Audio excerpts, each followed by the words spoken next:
somo letu ni lile lile. Nimesema andika hivi: nguvu ya sadaka kama ufunguo wa hatima ya mtu.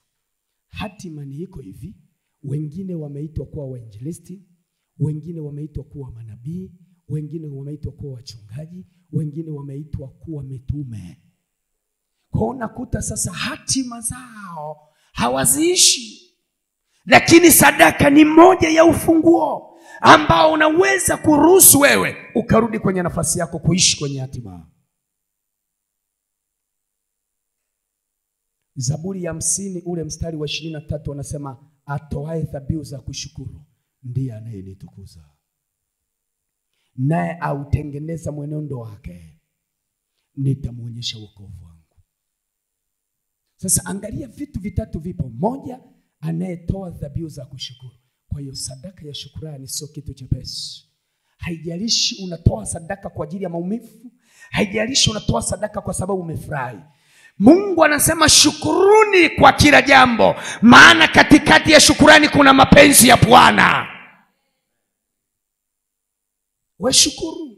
Maandiko yanasema anayetoa dhabihu za kushukuru ndiye anayenitukuza. Uliwahi kuwaza kwamba unaenda mbele za Bwana, umefiwa, unaumwa, na Mungu amekusaidia, umepita kwenye pito lako, alafu unamgeukia, unamwendea kwenye madhabahu, mwambie Mungu ninakushukuru.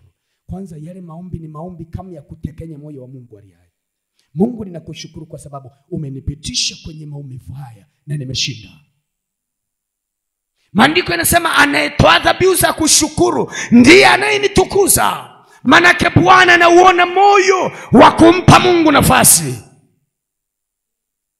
alafu autengeneza. Kwa hiyo unapotoa sadaka za kushukuru ndio unautengeneza mwenendo. Ndio unautengeneza mwenendo. Kama ulitoa katikati ya maumivu, unaona saa mwenendo unaanza kuchange. Yale maumivu yanaondoka. Unaanza kupata amani. Unaanza kuona kile kitu ambacho wengine walishindwa kuvuka, wewe umevuka salama. Kwa sababu kuna dhabihu kama ufunguo wa kufungua njia nyingine, kufungua wakati mwingine ambao Mungu akitazama anaona hatima yako mbele. Bwana Yesu asifiwe. Bwana Yesu asifiwe. Anasema nami nitamuonyesha wokovu wangu. Kumbe kuna mahali wokovu hatujaupata. Manake kuna mahali hatujahamishwa. Kile kitendo cha wokovu ni kuhamishwa kutoka kwenye nguvu za giza na kupelekwa kwenye nguvu za Mungu aliye, kwenye pendo la Kristo Yesu. Ni vitu ambavyo kanisa lazima tuelewe.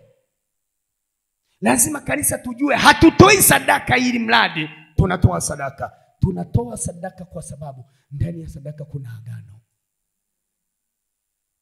Ndani ya sadaka ni sehemu ya kwenda kukutana na Mungu aliye hai. Ndio maana nilisema kumtolea Mungu sadaka ni tendo la heshima ya juu sana mbele za Mungu kiibada. Hakuna ibada yoyote inayokamilika pasipo sadaka. Iwe ni kwa Mungu aliye hai, muumba mbingu na nchi, iwe ni kwenye miungu na mizimu. Sadaka inapatanisha moyo wa Mungu anayeabudiwa na mtu anayeabudu. Sadaka. Kwa hiyo ni kitendo kinachoonyesha ushirika ya kwamba Mungu nipo hapa na wewe upo hapa. Nipungie mkono wako kama unania. Asifiwe. Okay. Sasa kama unaandika, andika vitu vitatu ambavyo vitakamilisha sadaka yako unayoitoa Mungu akakutana naye. Vitu vikuu vitatu vitakavyokufanya sadaka yako unayoitoa ikutane na moyo wa Mungu aliye hai. Kitu cha kwanza nilizungumza kwamba nitakitolea maelezo mazuri baadaye. Kama unaandika, andika hivi: ni kumtolea Mungu sadaka kwa moyo wa kupenda. Hiyo ndiyo kanuni ya kwanza. Na mimi ninajua kwenye hili eneo watu wengi wamekwama. Watu wengi wanatoa sadaka kwa sababu ni Jumapili, ngoja nitoe sadaka ya shukrani. Ni Jumapili, ngoja nitoe sadaka ya mitaa. Jumapili, ngoja nitoe sadaka ya ahadi kwenye usharika.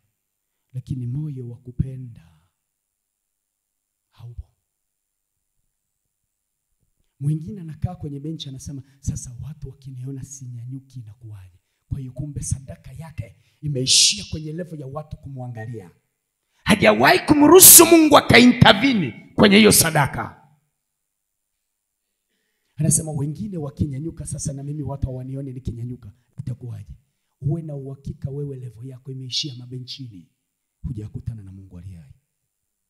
Ila sadaka ambayo ukiwa kwenye familia unasikia ndani yako ya kwamba Mungu, ninakutolea hii sadaka kwa sababu ninakupenda. Wewe ni Mungu wangu, wewe ni baba yangu, wewe ndio unayenivusha, wewe ndio unayenipa kutembea katikati ya wachawi, wakashindwa, wakaroga wakashindwa, hao waganga wakanitafuta wakashindwa, ni wewe. Ghafla unaona ndani yako unaanza kumpenda, unaona kumpenda Mungu kuliko hata wewe unavyojipenda. Unamwambia Mungu, kwa ajili yako na ufalme wako nitakutolea sadaka. Moyo umependa. Kanda rabo koroboseki. Ninasikia kitu cha ajabu. Nasikia vitu vya ajabu vikifunuka kwa watu. Naanza kuona watu wanainuka kutokea mashariki, magharibi kwa ajili ya ardhi hii ambayo imenipokea. Na haitakuwa kawaida. Nimesema na waona watu wakiinuka. Inawezekana wengine sio wazawa, watakuja kwa ajili ya ufalme wa Mungu mahali hapa. Moyo wa kupenda kumtolea Mungu. Nisikilize, moyo ukipenda kwenye kumtolea Mungu, utakuta ghafla hauchoki kumtolea. Hauchoki kumtolea. Unaona ndani unasikia msukumo ya kwamba nikitoa na hii sitakaa vizuri, nikitoa na hii sitakaa vizuri, na kwa kadri unavyozidi kutoa ndivyo na Mungu anavyotanua mifuko yako. Hiyo ni kanuni. Maandiko yanasema apandaye haba hatavuna haba. Nani amenielewa hii kanuni? Kitabu cha Kutoka 35 mstari wa 29. Kuna vitu ambavyo Mungu lazima atupeleke mahali tuone utukufu wake. Kutoka 35 ule mstari wa 29. Neno la Mungu linasema hivi: wana wa Israeli wakaleta sadaka za kumpa Bwana kwa moyo wa kupenda, wote waume kwa wake, ambao mioyo yao iliwafanya kuwa wapenda kuleta kwa hiyo kazi Bwana aliyomwamuru aifanye kwa mkono wa Musa, kwa moyo wa kupenda. Angalia kitu kilichoko hapo kizuri. Ni nini imeandikwa? Ya kwamba Mungu alimwamuru Musa kama kuhani wake kwa wana wa Israeli, kama ambavyo Mungu anaweza kumwamuru mchungaji wetu aliyoko mahali hapa. Sauti ya Mungu ikaja kwa mchungaji ikampa maelekezo kwamba ninataka unijengee kanisa. Maandiko yanasema Musa akawaambia wana wa Israeli, akawaambia nimesikia sauti ya Bwana ya kwamba nimjengee kanisa, nimjengee madhabahu. Maandiko yanasema ghafla ule moyo uliokuwa kwa Musa ukaingia kwa wana wa Israeli, wakaanza kuleta sadaka kwa moyo wa kupenda kwa ile kazi ambayo Mungu alimwambia Musa ifanyike. Ni kitu cha ajabu. Kumbe kuna kanuni hapa ya kwamba mchungaji akipenda kutoa, hata washirika watapenda kutoa. Umeiona hiyo baba? Mwinji kama utoi, ujue na wewe utapewa. Pagumu kidogo, pagumu mtumishi amesema hakika. Yaani hii ni kanuni. Musa alikuwa anamtolea Mungu sadaka za kutosha. Wafalme walioandikwa kwenye Biblia walikuwa wanatoa sadaka za kutosha. Maandiko yanasema watu wale wa Israeli wakaleta sadaka, wakaleta sadaka mpaka hapakuwa na mahali pa kuweka. Lakini kilichokuwa kimebeba ni moyo wa kupenda. Moyo wa kupenda kwenye matoleo huo unaleta maongezeko. Hata kama ni kidogo, lakini kwa sababu kuna password ya moyo wa kupenda, watu wanaongezeka, vitu vinaongezeka. Kwenye kitabu cha Matendo ya Mitume, maandiko yanaonyesha mitume walifundisha habari ya utoaji. Walipofundisha kwenye eneo la utoaji, maandiko yanasema watu wa makabila yote walileta sadaka miguuni pa mitume, mpaka ikafika hatua mitume wakasema inatosha, msilete tena. Nyakati hizi kitu gani kimetokea baba? Yaani mchungaji inafika hatua anatakiwa aseme jamani inatosha. Kwa nini hawezi? Maanake kuna kitu kimepotea. Hawana moyo wa kumpenda Yesu watu. Mungu aliye katika jina la Yesu, na uachie upako wa kumpenda Yesu, na uachie upako wa kumpenda Yesu. Ukiwa na upako wa kumpenda Yesu, kuna vitu vingine hata watu wakikuambia hauwasikilizi. Leo mimi hapa niko kazini, mtu aniambie fanya kazi usimhubiri Kristo, sitakuelewa. Kwa sababu ninajua yuko aliyeniponya ni Kristo Yesu. Ninaelewa Yesu kwangu ni mwamba, amenivusha mahala. Siwezi nikaelewa. Kwa hiyo hata kwenye kumtolea kuna mahali ninakumbuka kwamba ninaye Yesu anayenisaidia. Ninaye Yesu aliyenilinda. Ninaye Yesu anayenisafirisha. Ninaye Yesu. Nipoongea namna hii kama unanielewa. Bwana Yesu asifiwe. Bwana Yesu asifiwe. Sasa ngoja twende kwenye jambo la pili. Utoe sadaka ukiwa unajua kwamba vyote ulivyo navyo vinatoka kwa Bwana. Sadaka yako itamheshimu Mungu. Andika namna hiyo. Ukitoa sadaka ukiwa unajua kwamba vyote nilivyo navyo vinatoka kwa Bwana. Ukiwa unajua kabisa hivi vyote nilivyo navyo vinatoka kwa Bwana, basi sadaka unayoitoa itakuwa na heshima mbele za Bwana. Tafsiri yake itakuwa ni sadaka ambayo inamtukuza Mungu aliye hai. Kwa nini? Kwa sababu umejua kwamba hii sadaka ninayoitoa amenipa Bwana, ni sehemu tu ya vile Bwana amenipa. Andika kitabu cha Nyakati wa kwanza sura ya 29 ule mstari wa 14. Sura ya 29 ule mstari wa 14. Nyakati wa kwanza sura ya 29 mstari wa 14. Tunazungumza kwamba vyote ulivyo navyo ni vya Bwana. Ule mstari wa 14 unasema hivi: lakini mimi ni nani na watu wangu ni nani hata tuweze kutoa kwa hiari hivi? Kwani vitu vyote vyatoka kwako, na katika vitu vyako mwenyewe tumekutolea. Mimi ni nani? Sikia maneno haya ambayo Daudi alikuwa anazungumza. Mimi ni nani na watu hawa ambao tunatoa sadaka kwa hiari kiasi hiki, lakini tunajua ya kwamba hivi tunavyokutolea tunatoa vilivyotoka kwako. Watakatifu, ukiwa na akili hiyo kwenye kumtolea Mungu sadaka, hauwezi kuwa na kiburi kwenye kutoa sadaka. Kwamba leo ninatoa hii nguo nilionayo, nimeipata kwa Bwana. Huwezi kuiangalia mara 2 mara 3 kama unasikia msukumo wa kutoa. Hauwezi. Namshukuru Mungu kwa ajili ya Konstantini. Wakati tunazungumza, nikawa ninamwambia, unajua safari ya kule ni mbali na inahitaji fedha. Akasema tuna uwezo wa kusimamisha na vitu vingine kwa ajili ya Bwana. Huyu ndiye aliyeniambia hilo neno. Akasema maana hivi vyote ni vya Bwana. Mtumishi wa Mungu ndiye aliyeniambia hilo neno. Ghafla lile neno aliloniambia ndani yangu likanipa nguvu. Kwamba haijalishi nimejiandaa au sijajiandaa, madam nimeshasikia neno la Bwana. Na neno la Bwana, watumishi walio wengi huwa hawana kawaida ya kusikiliza wengine wanasema nini. Mimi hata awe ni mtoto mdogo, ninajua Mungu anaweza kapitisha neno hapa kwa mtoto. Kwa hiyo nikatoka na majibu. Kumbe Mungu amenikanya kwamba acha ujinga, kupitia mtumishi wa Mungu, kwamba hiki kinafanyika kwa sababu tunatoa sehemu ya vitu vya Bwana. Kwa hiyo sadaka utakayoitoa itakuwa na heshima mbele za Bwana. Kwa nini? Kwa sababu unajua nikitoa si ni vya Bwana, vitarejea tena. Ndio maana tukiwa na ufahamu huu, hatutakuwa na kelele nyingi za kuhamasisha eti ni kushawishi wewe kumtolea Bwana. We toa vya Bwana akupe. Ngoja nikwambie, hii ni kama ambavyo mtu unaweza ukawa una mkebe, ndani ya mkebe kuna vitu vimejaa, usipovitoa havitaingia vingine. Kwa ukitoa sadaka kwa namna hiyo, kwa moyo wa kujua nilivyo navyo ni vya Bwana, hatutapigiana kelele kujenga.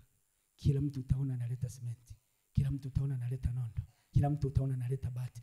Atusubiri mchungaji aseme. Ukiona naanza kupigiwa kelele mpaka tajwe majina, fulani tunajua haujasema, we shindwa na ulegee katika jina la Yesu. Acheni kutaka kutajwa majina. tunamtaja Yesu peke yake. Yaani nianze kutajwa nisipo bembelezwa jina langu mimi eti ndo sitoi. Ukiona hiyo tabia unayo, omba rehema na toba. Hii ni wiki ya kurejea wewe. Mungu hakupi kwa sababu unataka utukufu wa Mungu ubebe wewe. Najua hii hamsemi amen. Najua hii hamtaki kusema amen. Kwa sababu si nimesema mnaotaka sana kutajwa majina.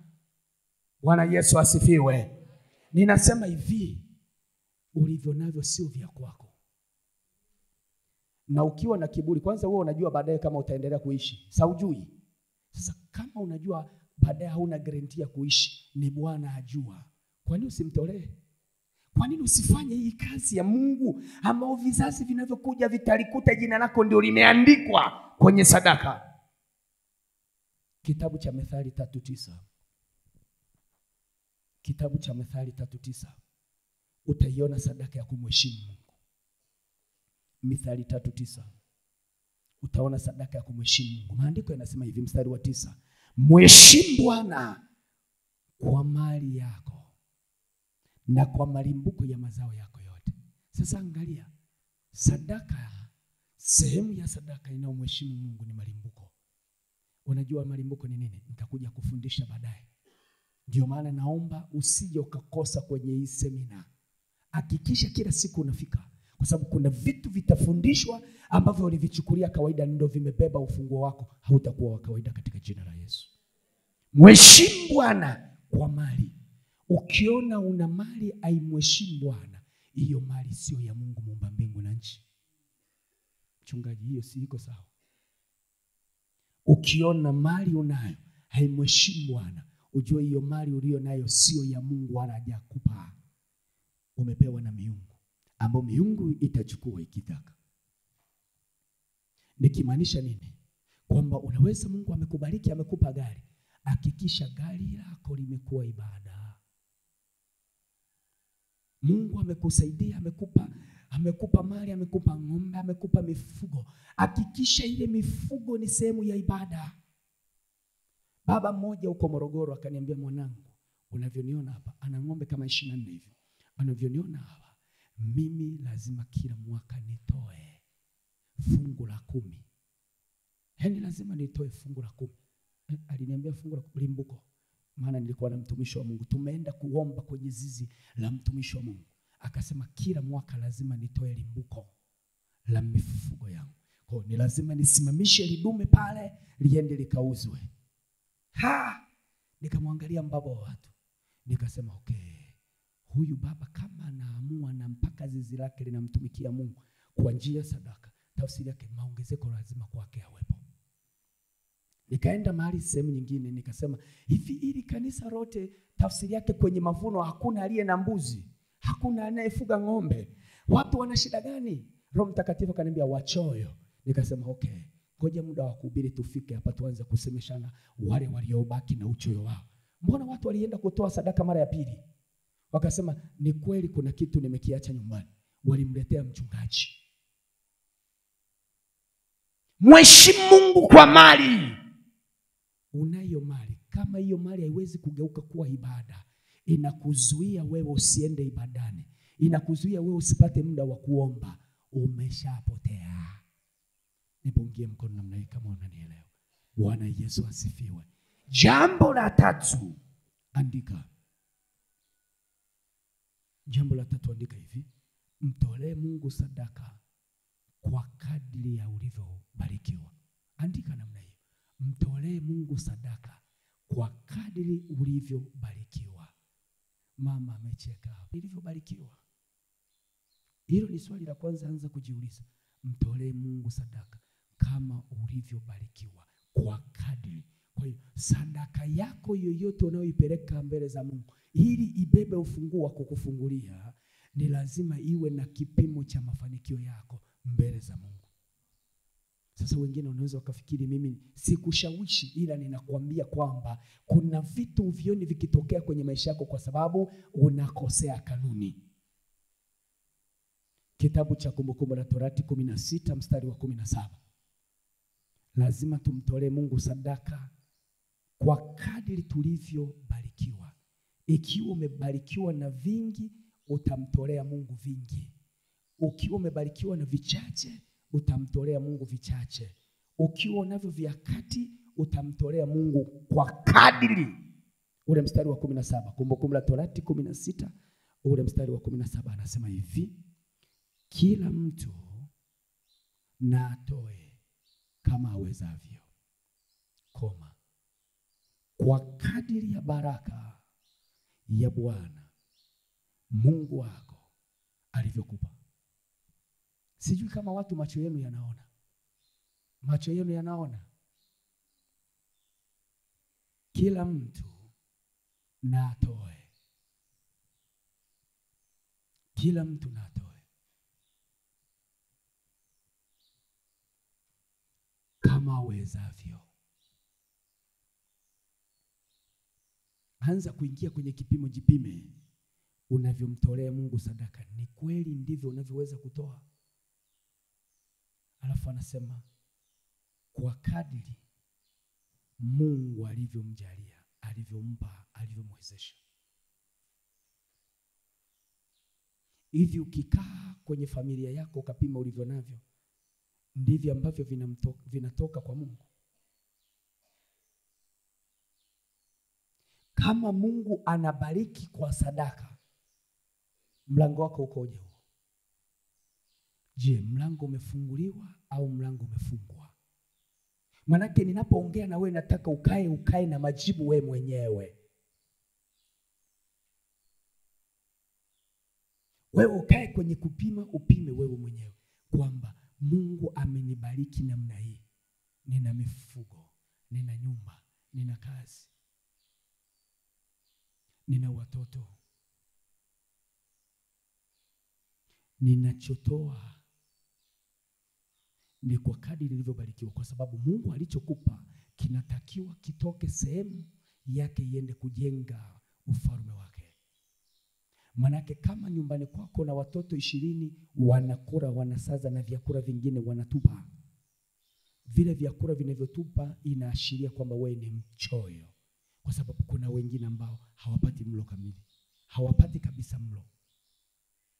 Kwa hiyo kumbe sadaka yako inaonyesha kwamba unatoa, lakini kwa sehemu ndogo, si kwa kadiri, kwa sababu ingekuwa kwa kadiri usingekuwa unatupa chakula. Ukijua kwamba Mungu amenipa neema, nimevuna magunia 20, magunia 2 yaende kama fungu la 10 madhabahuni. Tafsiri yake, Mungu atatengeneza chakula chako kitaenda kwa ustawi, kwa utaratibu, kwa sababu umetoa sehemu kwa kanuni, imeenda kuwalisha wengine. Wale wahitaji umewafikia kiasi gani? Ndio maana natamani ukiwepo hapa kwenye hili fundisho kwa wiki hii, kuna mahali utavuka. Tumekuwa watu ambao tunakuja ibadani hatuna hata mpango wa kutoa. Change inaenda kubadilishiwa madhabahuni. Naomba niwaambie wazee wa kanisa, nipungie mkono kama mko hapa. Wazee wa kanisa, mara nyingi wazee wa kanisa huwa hawapendi semina, kumbe huku wanapenda. Nisikilize nao, wapa onyo ya kimadhabahu. Change haibadilishiwi pale madhabahuni. Usije ukagombana na Mungu. Kama mlikuwa na mazoea hayo, msije mnawapa watu matatizo. Mimi nimekamata sadaka yangu, nikiwa hapo nyumbani, nikiwa huko nyumbani, nikiwa kwenye benchi yangu, nimeiombea, nimekamata ile sadaka, nimeiambatanisha na magonjwa, alafu nimepeleka madhabahu. Zile sadaka zijawekwa mikononi mwa Mungu. Wewe mzee wa kanisa unaenda, eti mtu anakuambia nipe 500, nipe bukubuku. Huu ni moyo wa kutokumthamini Mungu, kutokujiandaa kumtolea Mungu sadaka. Ungekuwa umejiandaa kumtolea Mungu sadaka, hiyo habari ya change ungemalizana nayo huko nyumbani kwako. Najua hii hamwezi kusema amen. Si nimewambia ukweli? Acha niwaambie ukweli. Kama amnipi nauli ya kurudi, mimi nauli ninayo. Ninaondoka vizuri zikiisha siku 8. Kuna wengine ambao huwa hawaji kwenye semina, si ndio? Kawaambia hivi, mtumishi ametoa onyo ya kimadhabahu. Msije kurudia tena kubadilishiana hela pale mzee wa kanisa anaenda ana change, anarudisha hiyo nyingine. Kwanza unaoitoa pale haikutoka kama sadaka. Mnaweza mkakichukulia ni kitu cha kawaida, lakini ni kitendo cha imani. Mwingine anaweza akaja ndani ya kanisa hakuwa na mpango wa kuomba change, ana mpango wa kuachilia mapoza kwenye madhabahu, ana mpango wa kuruhusu chuma urete. Kwa sababu watu wangu wanaangamia kwa kukosa maarifa. Unaichukua ile hela ya uharibifu ndo unaipeleka pale, kwa sababu hauelewi vitu vya kikanuni. Kanisa, Bwana Yesu asifiwe. Kwa unakuta tumebaki kuwa watu wa kulia sadaka. Tumeona watu wamenyanyuka wanakwenda kutoa sadaka, lakini mbona sadaka kwenye mahesabu ni kidogo? Kumbe inawezekana kwenye kubadilishiana pale madhabahuni, kwa sababu watu hawaoni. Watu wamepeleka hela za chuma ulete. Na kama muelewi hivi vitu kwamba kwenye ulimwengu wa roho vipo, manake wewe umeshindwa sana na umepigwa vya kutosha. Ninapokufundisha hivi mimi nimekutana navyo. Na hii siri niliyoitoa hii, kama kuna watu wanakuja na sadaka za staili hiyo ili waendelee kuinyoosha madhabahu, katika jina la Yesu mwisho wao ni huu. Nimesema mwisho wao ni huu. Unataka kumtolea Mungu 5,000, kachenji huko nyumbani kwako. Kaa na sadaka yako kwenye madhabahu ya nyumbani kwako. Mwambie Mungu, netoa hii sadaka ikiwa imebeba kitu fulani. Njoo kwenye madhabahu. Kwa ule mchezo wa kuomba sadaka hapa uishe, kubadilisha change uishe from today katika jina la Yesu. Bwana Yesu asifiwe. Kwa kadiri. Hii ni dalili ya kwamba ile kwa kadiri haipo ndani ya watu. Watu wamekuwa wachoyo sana. Kwa anaangalia, hii ni 10,000. Hii hapa ni kwa ajili ya watoto wangu. Mungu aliwahi kumfundisha mtu mmoja ambaye nitamfundisha kwenye Biblia baadaye, ambaye alianza kusema sadaka nilionao ni kwa ajili yangu na mtoto wangu ili tufe. Mungu akasema sikitaki hicho kiburi cha kujihesabia haki na uchoyo. Anza kumpa kwanza mtu ndo na wewe upewe. Hiyo ni kanuni. Hemsema hiyo ni kanuni. Nitafundisha vizuri. Bwana Yesu asifiwe. Sasa watu wengi hawafuati kanuni hizo. Mungu awabariki wanafunzi wazuri kabisa, kwa sababu kuna kanuni tumeziacha. Mioyo haimpendi Mungu. Hatumheshimu Mungu kwa vile tulivyo navyo. Hatutoi kwa kadiri ya mafanikio yetu. Kwa hiyo ndo nakuta sasa kwenye madhabahu kuna upungufu, kuna uhitaji kila wakati. Badala ya mchungaji akae aanze kukuombea wewe kwenye madhabahu, haongeze muda wa kukaa madhabahuni na kuomba, anapewa muda wa kuanza kutafuta hela ili amjengee Mungu. Kitu ambacho mnachengeshwa baraka zenu. Kama madhabahu itakosa moto, kuna vitu huwezi kupokea majibu. Na mtu wa kutoa moto kwenye madhabahu ni mchungaji na kamati yake alionayo kwenye madhabahu. Kama ni mchungaji amemweka, yuko mchungaji, yuko mwinjilisti, yuko parishweka, kazi yao ni kulilia madhabahu.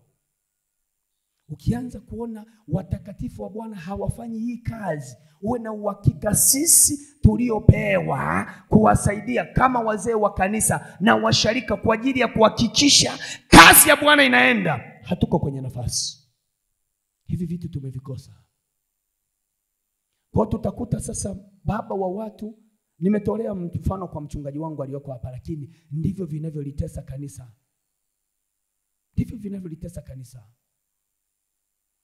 Kwa utakuta sasa baba wa watu atazunguka huku, atafanya vikao vingi na mpaka anaandika na barua kwamba tunaomba tusaidie.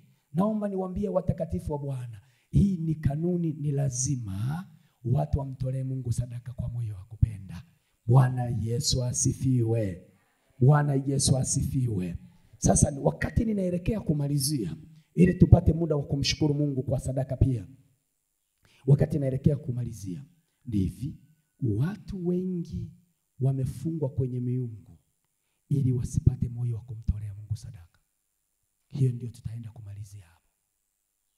Watu walio wengi mioyo ya kumtolea Mungu imefungwa kwenye miungu. Hawawezi kumtolea Mungu sadaka. Mioyo ya kumtolea Mungu sadaka haipo. Mwingine anajiuliza maswali, mbona ndani yangu ninatamani nimtolee Mungu sadaka, alafu ghafla ule moyo unapotea. Ghafla yani nasikia msukumo ndani yangu wa kumtolea Mungu unapotea. Kitu gani kinanikuta? Kitu gani kinatokea kwangu? Kwa nini? Mwingine unakuta anakuambia nikivuna tu, yani haya mazao nikishavuna tu, Mungu nitamtolea sadaka. Anavuna, anakula, vinaisha, hata sadaka mtolei Mungu na amesahau. Kitu gani kinasababisha vitu kama hivyo? Mioyo yao imefungwa na miungu. Nikizungumza kufungwa na miungu, unamaanisha mizimu ya kwenu imekufunga moyo wako, hauna amani, hauna furaha ya kumtolea Mungu. Ule wimbo ambao watu wanaimba kwamba ninamtolea Mungu kwa moyo wa furaha, yeye alivyonipa ninamrudishia yeye. Watu huwa wanaimbaga hapa, sio moyoni. Watu huwa wanaimbaga wapi? Sema mdomoni. Wanaimbaga wapi? Sio wapi? Sema iwe ya kwako. Sema huwa ninaimba mdomoni, sio moyoni. Kweli Mungu alivyokupa ndo unamrudishia? Ni kweli? Ni kweli? Hapana. Mungu awabariki waliosema hapana. Sasa kitu gani kinasababisha haya yasitokee? Mioyo ya watu imefungwa kwenye miungu. Ndio sasa tukianza kupiga miungu iachie watu wakamtolee Mungu sadaka, utaona ghafla mtu anaanza kutoka. Utaona ghafla mtu anatoka mwenyewe nyumbani, anatafuta mchungaji alipo. Ngoja nikwambie, mimi unavyoniona hapa mpaka ninafika mahali nilipo na ninyi mmenisikia na nimekuja hapa, ninatoa sadaka. Hiyo ndio password ambayo Mungu amenipa. Huduma yoyote ikiandaliwa na mimi, lazima mimi na mke wangu tumwambie kwenye huduma hii tunatoa shilingi ngapi, kwenye huduma hii tunatoa nini. Lazima. Hatuendi sisi kuwategemea watu, tunaenda kutoa mpaka kwa watu. Bwana Yesu asifiwe. Kwa nini? Kwa sababu kila wito wa Mungu una baraka yake, na mimi nisihitaji Mungu nimzoee. Ninapoenda na mimi nikatoa sadaka, nitakutana na kitu cha kwangu. Kitu kilichofungamanishwa kwenye ardhi ya mahali hapa Basoda Wishi ni tofauti na kitu kilichofungamanishwa Morogoro. Kwa hiyo Basoda Wishi kuna password yake, kuna ufunguo wake. Nikiingia kwenye ardhi hii pana ufunguo wake, lazima na mimi ni ubebe kwa sadaka. Inawezekana Mungu ameacha kunijibu kwa muda mrefu kwenye jambo fulani nikiwa Morogoro, lakini kwa kukanyaga tu hapa Basoda Wishi anasema ninakupa majibu sasa. Kanisa, Bwana Yesu asifiwe. Bwana Yesu asifiwe. Kile kitabu cha Kutoka 8 ule mstari wa 1 na wa 2 ndo tunaishia hapo. Na tutakuwa tunahakikisha tunaomba kwa neno hilo kila siku liwe la kwako. Tutakuwa tunaomba kwa neno hilo kila siku liwe la kwako, kwa sababu tunataka watu watoke kwenye miungu waende kumtumikia Bwana kwa sadaka.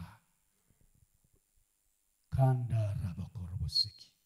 Ule mstari wa 1 anasema hivi: Bwana akamwambia Musa, ingia kwa Farao ukamwambie, Bwana asema hivi, wape watu wangu ruhusa ili wapate kunitumikia. Tena kama ukikataa kuwapa ruhusa, tazama nitaipiga mipaka yako yote kwa kuleta vyura.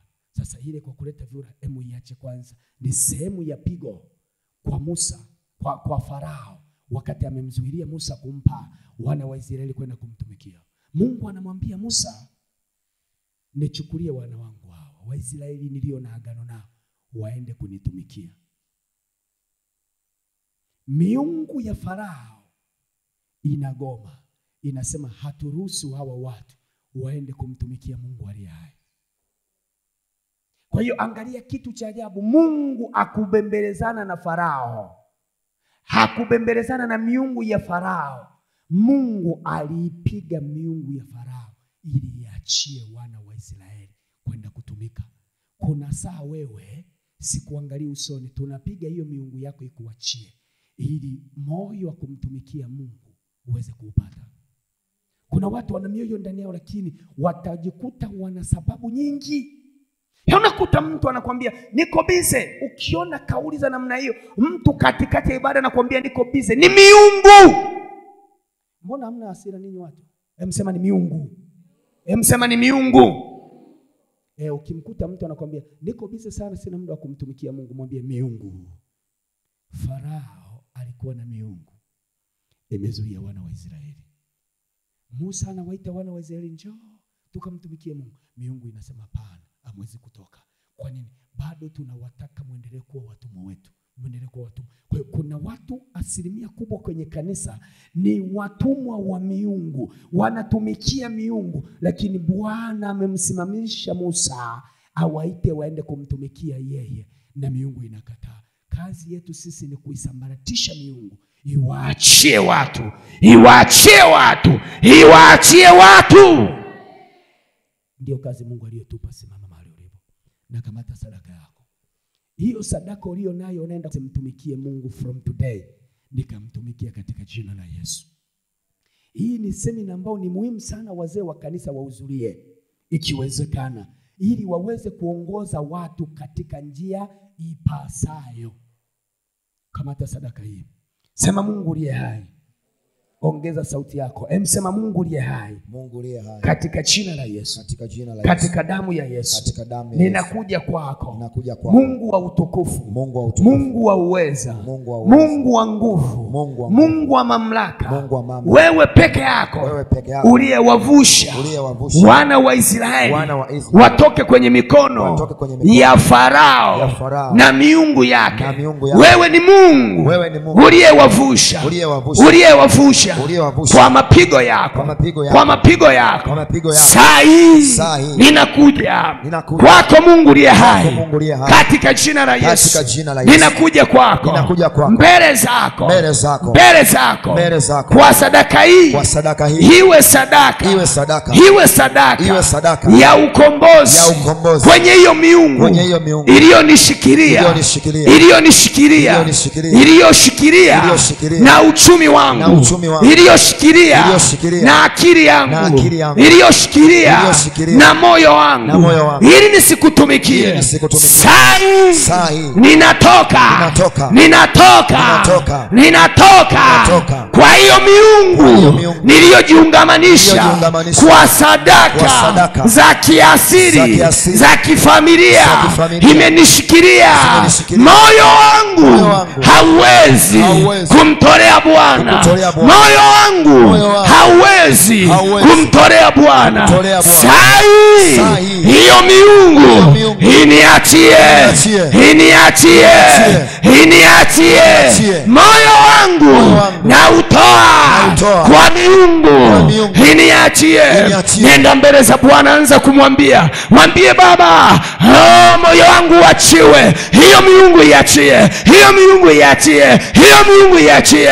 Isambaratishe mahali ulipo. Anza kumwambia Bwana. Anza kumwambia Bwana. Anza kumwambia Bwana. Mwambie ninaitoa hiyo miungu. Naiondoa hiyo miungu. Naisambaratisha hiyo miungu. Iachie moyo wangu. Iachie moyo wangu katika jina la Yesu. Katika damu ya Yesu. Omba. Acha kukaa kimya mahali ulipo. Tamka kwa maneno ya kinywa chako.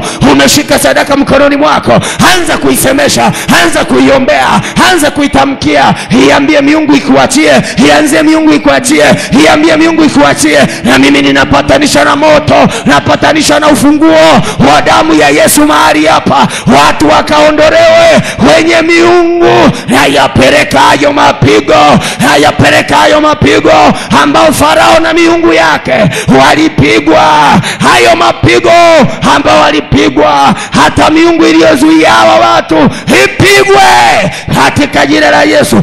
Anza kuipiga miungu. Anza kuipiga miungu. Ipiga ikuachie. Ipiga ikuachie. Ipiga ikuachie. Piga kwa damu ya Yesu. Piga kwa damu ya Yesu. Piga kwa damu ya Yesu. Nione watu wanaomba. Ikikukuta umenyamaza kimya, sitakuelea. Omba.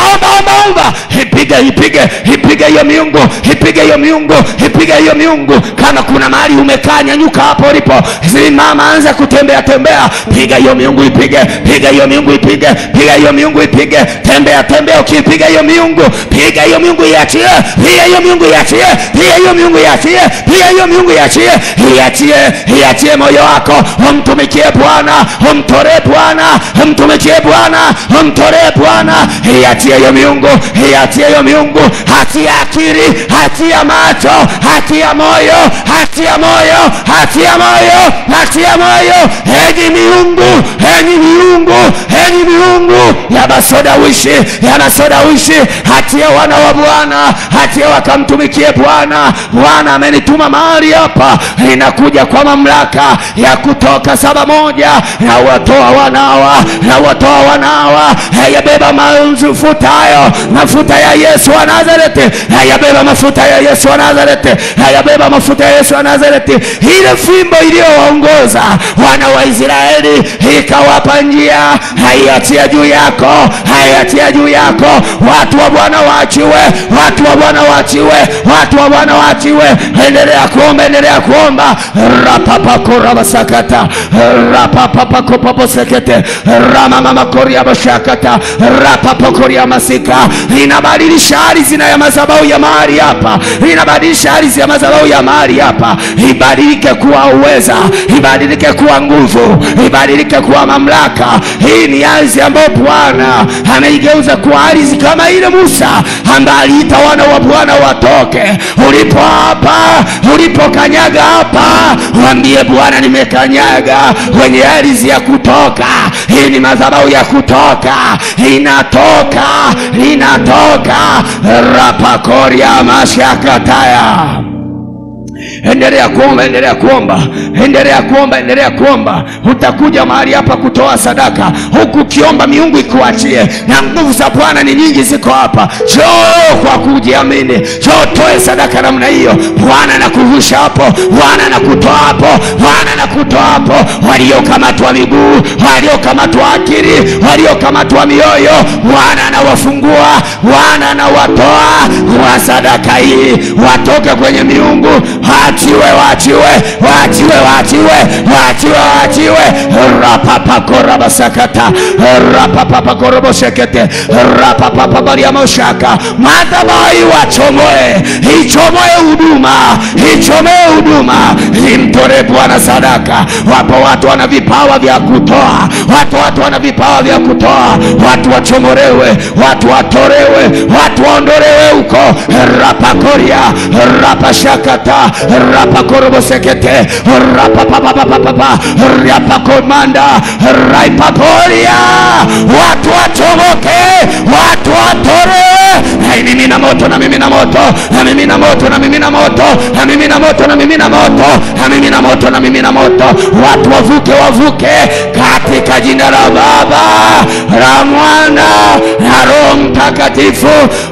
Ongeza makofi kwa ajili ya Bwana, ongeza makofi kwa ajili ya Bwana Kristo.